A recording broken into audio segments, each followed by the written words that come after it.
জেলা ক্রীড়া সংস্থা পরিচালিত স্বর্গীয় দেবকুমার দত্ত স্মৃতি আন্তঃক্লাব ফুটবল লিগের প্রথম সেমিফাইনাল অনুষ্ঠিত হলো বৃহস্পতিবার।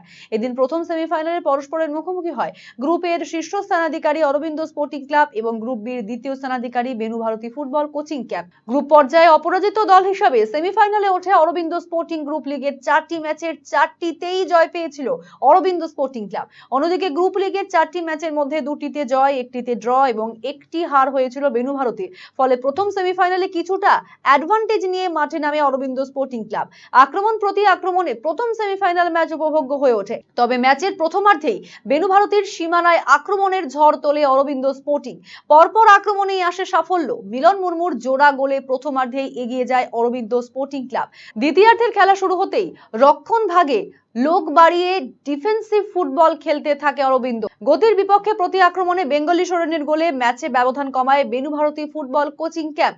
এরপর বাকি সময়ে নিজেদের পায়ে বলের দখল রাখে অরবিন্দ স্পোর্টিং। শেষ পর্যন্ত 2-1 গোলে বেনু ভারতী ফুটবল কোচিং ক্যাম্পকে হারিয়ে ফাইনালে ছাড়পত্র পায় ধারে ও ভারে এগিয়ে থাকা অরবিন্দ স্পোর্টিং ক্লাব। এদিনের সেমিফাইনাল ম্যাচে জোড়া গোল করার সুবাদে ম্যান অফ দ্য ম্যাচের শিরোপা পান অরবিন্দ স্পোর্টিং ক্লাবের মিলন মুর্মু। শুক্রবার লিগের দ্বিতীয় সেমিফাইনালে মুখোমুখি হবে রায়গঞ্জ স্পোর্টস ক্লাব এবং ছটপড়ুয়া আদিবাসী স্পোর্টিং ক্লাব।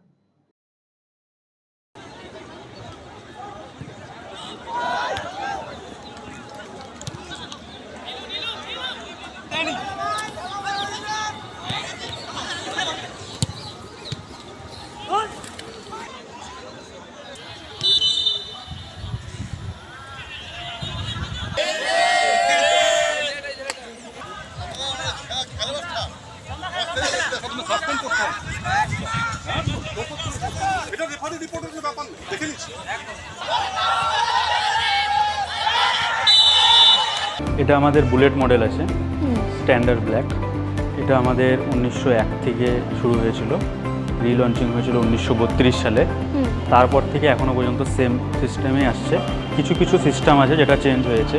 অ্যানালগ মিটারের সাথে ডিজিটাল মিটারটা অ্যাড করা হয়েছে, চার্জিং ফাস্ট চার্জিং পয়েন্ট দেওয়া হয়েছে, ডুয়েল চ্যানেল ডিস রয়েছে। এটা এখন স্পোকেই আসছে, প্লাস সিঙ্গেল সিটে এটা চলে আসছে। এখন মডেল অ্যাভেলেবেল রয়েছে, শুধু মডেল বলাটা ভুল, সব রকমের কালার এবং মডেল কিন্তু অ্যাভেলেবেল রয়েছে। তার জন্য অবশ্যই কিন্তু আপনাদেরকে আসতে হবে রায়গঞ্জের এই রয়্যাল এনফিল্ড শোরুমে।